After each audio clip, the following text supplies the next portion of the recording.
Բարի երեկո։ Այսօր հակակոռուպցիոն բլոգի եթերում բերել եմ ձեզ նոր մարդ Արմեն Մելիքյան, ու այդքան էլ նոր չի, բավականին հին է, ուղղակի հանրությանը անծանոթ։ Փաստացի մեր երկրում շատ են անձնավորություններ, որոնց վերաբերյալ տարիներ շարունակ քննվում են նախաձեռնված վարույթներ, հարուցված գործեր, բայց հանրությունը իրանց լավ չի ճանաչում։ Հիշեցնեմ, որ վերջինիս վերաբերյալ մեր հետաքրքրությունը առաջացել է, երբ մենք հակակոռուպցիոն դատարանում սկսեցինք մշտադիտարկում իրականացնել, եւ մշտադիտարկման արդյունքում, քանի որ վերջինիս վերաբերյալ մեկ վարույթ, մեկ գործ քննվում են հակակոռուպցիոն դատարանում, եւ կամաց խորանալով այդ գործի մեջ, քանի որ բլոգերություն չենք անում, ուղղակի մենք հետաքրքրվում ենք բոլոր այն գործերով, որոնք քննվում են հակակոռուպցիոն դատարանում, պարզվեց, որ Արմեն Մելիքյանը վիրտուոզ անձնավորություն է, ուղղակի վիրտուոզ, ինքը կարողանում է ձեռքի մի շարժումով իր գույքերը դարձնել անտեսանելի, իրավապահ համակարգի, դատական ակտերի հարկադիր կատարման ծառայության համար, բոլորի համար, սնանկության կառավարիչի համար, հետո մեկ էլ խառնվում ենք մենք եւ գույքերը ի հայտ է գալիս։ Այսինքն Արմեն Մելիքյանը ոնց որ թե Բերմուդյան եռանկյունի տիրակալն է, երբ ուզում է գցում այնտեղ կորում են, հետո մենք սկսում ենք հայտնաբերել։ Բայց կուզենամ ներկայացնեմ, քանի որ ինքը շատ հայտնի չի, բացի որոշ շրջանակներից, որտեղ շատ հայտնի է, շատ իր գործունեությամբ, մնացածներին հայտնի չի, ուղղակի հասկանանք ով է ինքը, որովհետև Արմեն Մելիքյանը այն եզակի սուբյեկտներից է, որ երևի Արգիշտի Մենուայի ժամանակներից ինքը գործունեություն է ծավալել Հայաստանում եւ այդ գործունեությունից հետո հայտնվել է իրավապահ համակարգի ուշադրության կենտրոնում, բայց իրավապահ համակարգը շատ լոյալ վերաբերմունք է ցուցաբերում Արմեն Մելիքյանին, որի մասին խոսենք։ Իդեպ էս վերջերս թե Տիկին Վարդապետյան դուք, թե ընդհանրապես շատ է խոսվում երկար ձգվող գործերի վարույթների նախաքննության վերաբերյալ, կարծում եմ այստեղ Արմեն Մելիքյանի վերաբերյալ գործերը վարույթները պետք է գտնվեն առաջին հորիզոնականում։ Ով է Արմեն Մելիքյանը։ Արմեն Մելիքյանը 1994 թվականից աշխատել է Երևանի ֆոնդային բորսային որպես մակլեր, 1996-ից 2000 թվականներին որպես բրոկերային ընկերության տնօրեն, 2000 թվականին ընտրվել է, նայեք ինչ պաշտոններ, Հայաստանի արժեթղթային շուկայի մասնակիցների միության նախագահ, 2001 թվականին Հայաստանի ֆոնդային բորսա ինքնակարգավորվող կազմակերպության գործադիր տնօրեն եւ հետագայում ընդգրկվել է Հայաստանի ֆոնդային բորսայի NASDAQ OMX խմբում եւ հետո նորից վերանշանակվել է որպես բորսայի գլխավոր տնօրենի պաշտոններում։ Գիտեք, երբ որ որոշակի հանցագործություններ կա, առերևույթ, հանցագործություններ, որոնք կատարում են անձիկ, որոնք չունեն կրթություն, որոնք չունեն մակարդակ, որոնք չունեն ընդհանրապես գործելաոճ, գիտելիքներ, մեկ պատկերացնում ես, որ դա ուղղակի այսպես կենցաղային պայմաններից ստիպված մարդիկ ինչ-որ բան են արել, բայց երբ այս մարդը մենք հետագայում կանդրադառնանք, ոնց որ մեր մյուս գործերի ֆիգուրանտները պարզում են ինքը նաև դասավանդել է Սլավոնական համալսարանում, այդ դեպքում հարց է առաջանում, թե ոնց կարող են նման մարդիկ դասավանդել եւ ինչ կարող են իրենք սովորեցնել իրենց ուսանողներին։ Դուք գիտեք, որ մենք մեր կապարանոց որևէ մեկի մասին չենք խոսում, եւ ես հիմա հիշեցնեմ, թե ինչի եմ ես անդրադառնում երկարուձիգ տարիներ քննվող գործերին։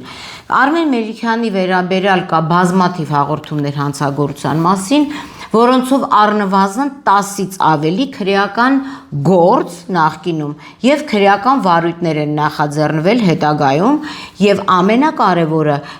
այդ թվում նաև ամենակարևորը կազմակերպված հանցավոր կազմակերպության կողմից կատարված, այսինքն դուք պատկերացնում եք կազմակերպված հանցավոր խմբի կողմից կատարված, որը բնականաբար ղեկավարել է Արմեն Մելիքյանը, որտեղ էլի եմ ասում, մարդը ունի բավականին շատ գիտելիքներ եւ էլի հարց է առաջանում, թե Սլավոնական համալսարանում իր դասավանդելուց հետո քանի կազմակերպված խումբ է ստեղծվել ֆինանսական շուկայում։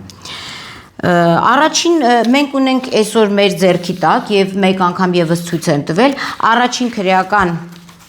գործը հարուցվել է դեռ 2015 թվականի մայիսի 15-ին, ես նույնիսկ գործի համարը կարող եմ ասել, որպեսզի հետագայում պատիվարժանապատվության հարցեր չառաջանա, որտեղ մեր մոտ հիմա դա մոդա է դարել, ու մասին նույնիսկ տեղեկություն ես հայտնում, որը համապատասխանում է իրականության, վեշ-մեշոկներն առնում են փաստաբանին, ռյուկզակը տալիս են ու գնում են պատիվարժանապատվությունով դատարան։ Գործը 111-30-115 քրեական գործի մասին է, որին հետագայում տարիների ընթացքում միացել են լիքը տարբեր տեսակի գործեր եւ վարույթներ, ժամանակը ձեր չծախսելու համար չեմ ուզում խորանամ։ Այսինքն Արմեն հետաքրքիր է, որ մենք նայում ենք, այսպես դուրս է գալիս, որ Արմեն Մելիքյանի էպոպեան սկսվել է Աղվան Հովսեփյանի ժամանակ, Հայկ Գրիգորյանի ժամանակ շարունակվել է, Քարամյանի ժամանակ շարունակվել է եւ հիմա Պողոսյան Արտուրի ժամանակ է շարունակվում։ Հիմա հաջորդը չգիտենք թե ով է լինելու, այսինքն փոխվում են քննչական կոմիտեի ղեկավարներ, բայց Արմեն Մելիքյանի վերաբերյալ նախաձեռնված վարույթները անմար կրակի պես հավերժ են։ Սա ինչի մասին է խոսում, որ բնականաբար տրամաբանորեն հանգում ենք այն եզրակացության, որ Արմեն Մելիքյանը ունի այնպիսի մի իմունիտետ, անձեռնմխելիություն, ճակերտավոր եւ հովանավոր, որը այս բոլոր տարիների ընթացքում առնվազն սկսված 2015 թվականից հովանավորում է Արմեն Մելիքյանին, որպեսզի ի վերջո այս գործերը գան ավարտի կամ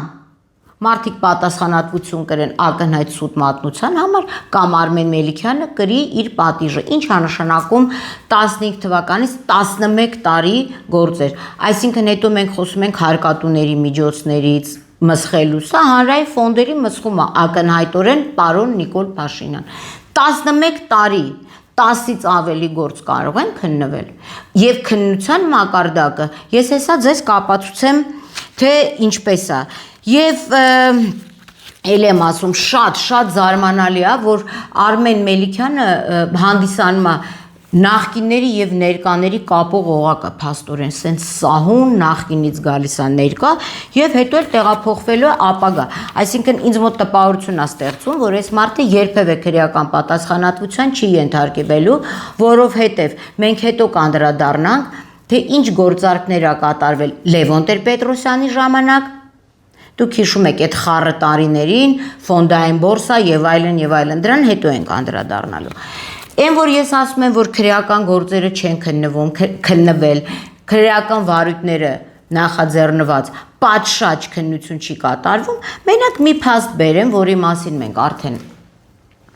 զրուցել ենք մեր նախկին եթերում մի փոքր էպիզոդ կդնենք այս 15 թվին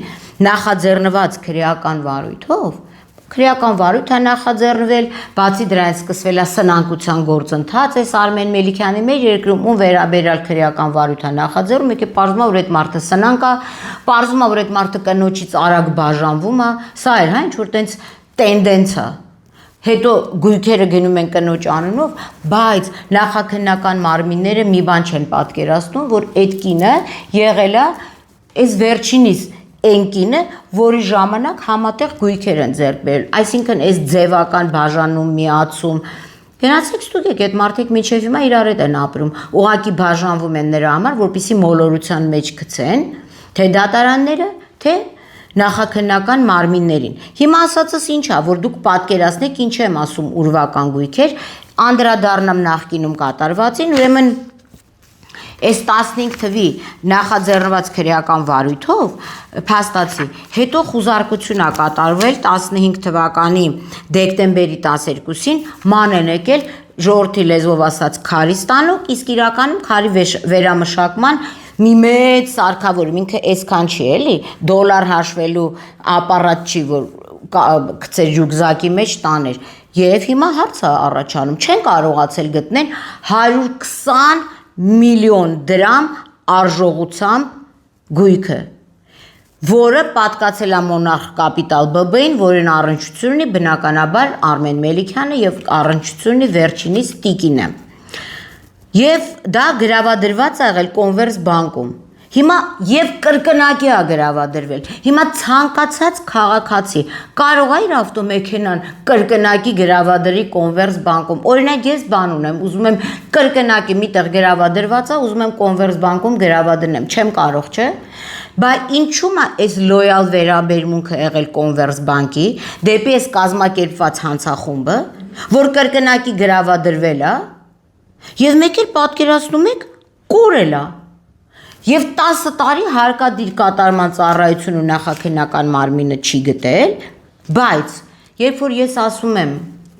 ստեղծենք մի հակակոռուպցիոն մարմին, մի ամսվա մեջ բոլորի գողունը մենք հետ բերենք, դառնա ինքը Նարոդնի կոնտրոլ, ժողովրդական վերահսկողության մարմին, ես ուղղակի սենց բառեր չեմ շահ տալիս, որտեղ ես իմ ցանկացած բառի համար պատասխանատու եմ դիցուկ 11 տարի չգտնված քարի վերամշակման ագրեգատը, ստանոկ կոչվածը, գտնվում է Մարինա Պողոսյանի ղեկավարած կազմակերպության կողմից, երբ որ կարդում ենք, ասում ենք, ոնց կարող է այդ մի տուճուր բան չի, էլի, մի կուլոկ արևած ծաղիկ չի, որ ջեբը դներ Արմեն Մելիքյանը։ Եվ տեսնում ենք, որ Աբովյան քաղաքում Մարկ Կայրոս ՍՊ-ի տարածքում եւ աշխատում է։ Շիրակի 89 դռոկ 1 հասցեում գտնվող գործարանից Արմեն Մելիքյանը, Խաչիկ Աթանեսյանը, Արմեն Մարկոսյանը իմ կողմից նշված բոլոր գույքը տեղափոխել են քաղաք Աբովյան Արմեն Մարկոսյանին պատկանող գործարան Արմեն Մարկոսյանի աշխատակիցների հետ միասին, այդ թվում նաև կողքից բերված այլ բանվորների հետ։ Եսի բերած Չարբախի ֆրեզի ստանոքն է, որը հիմա գտնվում է Աբովյանի արտադրամասում։ Հիմա հարց եմ տալիս, ես եմ լավ աշխատում, թե դուք նախաքննական մարմին դատական ակտերի հարկադիր կատարման ծառայություն, երբ որ ձեզ մի բան պետք է, դուք այդ տան վերջի ասեղն էլ կգտնեք։ Բայց ես ուզում եմ եւ իրականում եմ ասում եւ մարդկանց կտանեք կալանքի, որպիսի նախաքննության վրա ազդեցություն չունենան եւ այլն եւ այլն եւ այլն։ Երբ որ ձեզ հարկավոր է, դուք տան ասեղն էլ կգտնեք։ Մի փոքր ասեղը կգտնեք եւ անպայման հարկադիր կատարման ծառայության աշխատակիցները պահ կհանձնեն ինչ-որ մեկին, չգիտեմ, կկատարեն իրենց գործողությունները, նախաքննական մարմինը եւս 50 անգամ խուզարկություն կանի, կգտնի ամեն ինչ։ Մեր երկրում նույնիսկ գոյություն չունեցող բաներ կարող է գտնվեն, բայց մեծ ստանոկը դուք չեք կարողանում գտնեք։ Մի փոքր կազմակերպություն գտավ, ասում եմ մի աշխատեք, տվեք ձեր լիազորությունները մեզ, մի հատ ցուցակ տվեք, էլ ինչ մեծ ստանոք չեք կարողանում գտնել, կամ մարդկանց մեծ տներ, որը մեկ այլ գործով չեք կարողանում այդ ասենք մեծ մի քանի սենյականոց բնակարաններ գտնել, ես գտնեմ ձեր համար։ Եվ սրանով չի եզրափակվում, որտեղ սա նախորդ եթերում ա եղել, մենք հեսա կնայեք հետին պլանում ցույց կտրվի այդ ագրեգատը։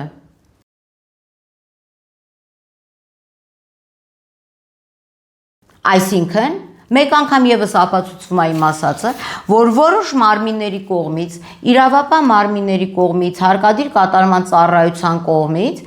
կա որոշակի լոյալ վերաբերմունք Արմեն Մելիքյանին։ Ինչու, որովհետեւ Արմեն Մելիքյանի կենսագրության մեջ կա 94-90-ական թվականներից շատ կապեր տարբեր գործարանների սեփականաշնորհման հետ եւ այլն եւ այլն եւ այլն։ Ասում ենք, չէ, Հայաստանի ֆոնդային բորսա, ասում ենք դասախոս եւ այլն եւ այլն։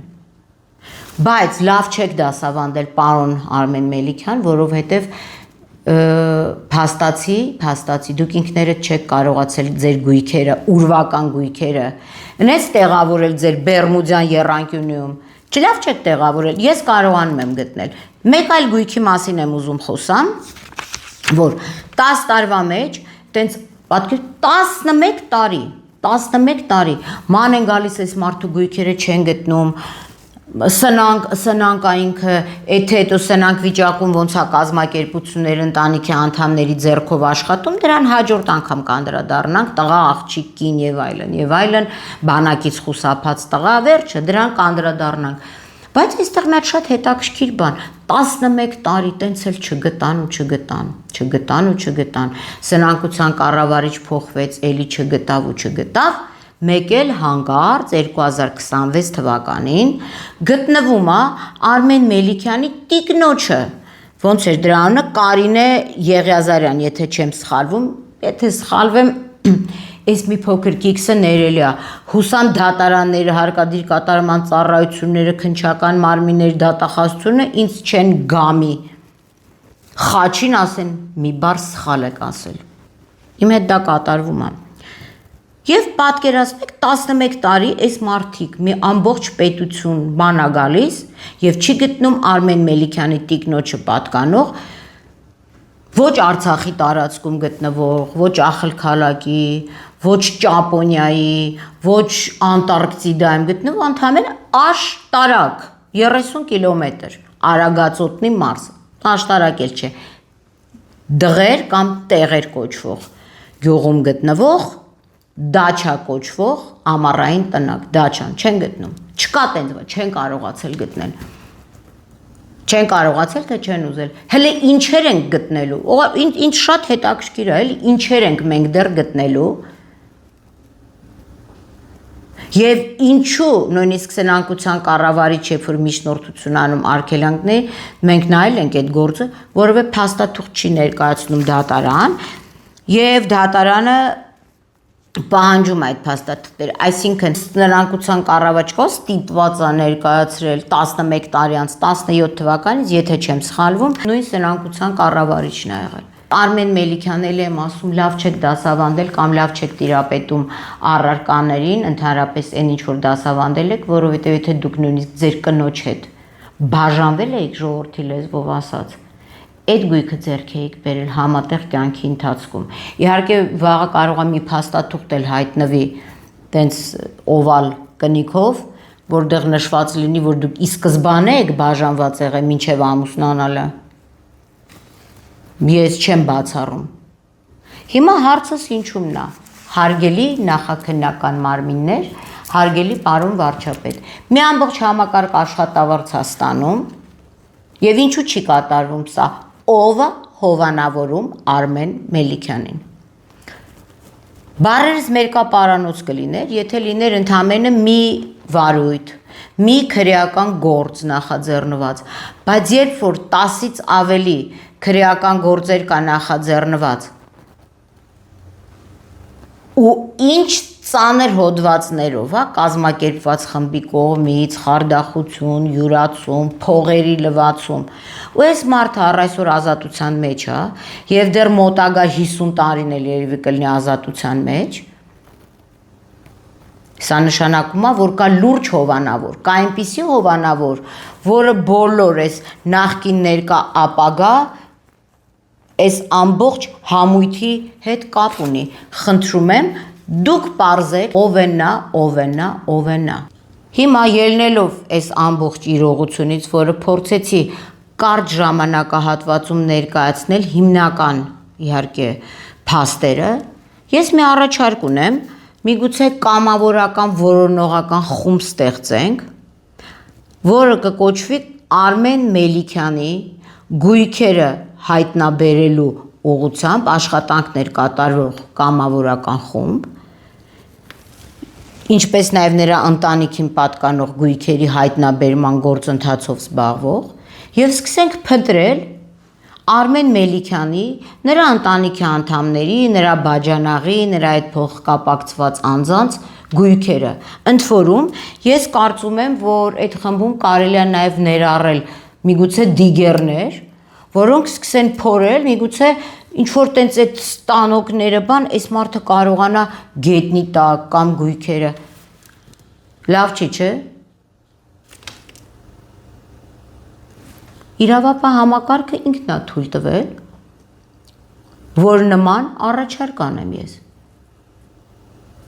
11 տարի մի գույք չէին գտնում, մենք գտանք։ 11 տարի մեկ այլ գույք չէին գտնում այդ դաչա կոչվածը դղերում, տեղեր գյուղում Արագածոտնի մարզի։ Մեկ այլ անձնավորություն ա գտնում, ասում ա սա էլ կա։ Դուք չունեք բազա, կադաստրի եւ այլն, դուք օպերատիվ աշխատանք կատարող չունեք, բլոկ ունեք բոլորդ, օպեր բլոկ կոչվածը, ինչ ա կատարվում, թե ձեզ թվում այնց հաճույք ա պատճառում այս ամեն ինչով խոսելը, չեք կարում աշխատեք, մի դիմում էր դուք գրեք գնացեք,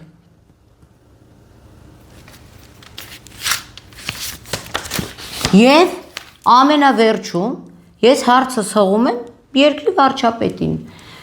Նիկոլ Փաշինյան, դուք ընտրվել եք վարչապետ եւ այլ օղակ չկա, այլ մարդ չկա, ում կարելի է այս հարցը հղել, որովհետեւ հարցը հղելուց հետո պատասխան չենք ստանում։ Ով է Արմեն Մելիքյանի հովանավորը եւ ինչու են այս գործերը 11 տարի ձգձգվում։ Եթե չունի հովանավոր ակնկալում եմ նման պատասխան, ուրեմն նախաքննական մարմինների կողմից կամ անփութություն է հանցավոր կամ հանցավոր անգործություն։ Ասում է ինովը նիդանո։ Այս թեման շարունակվելու է եւ ստանալու ենք բոլոր այն պատասխանները, որը հետաքրքրում է մեզ ու հանրությանը։ Մենք պատրաստ չենք 11 տարի վճարել աշխատավարձ այն մարմիններին,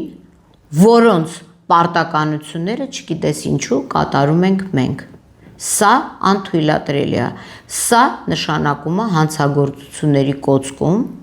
եւ կոռուպցիան միայն կաշառքը չի։ Եվ հանցավոր անփութությունն է նախաքննական մարմինների եւ հարկադիր կատարման ծառայության կողմից ցուցաբերված Եվ գիտելիքների պակասը, սա եւս ակնհայտ կոռուպցիայի դրսևորում է, իսկ մենք պայքարելու ենք կոռուպցիայի դեմ։ Սպասեք հաջորդիվ մեր բացահայտումներին։ Շնորհակալ եմ։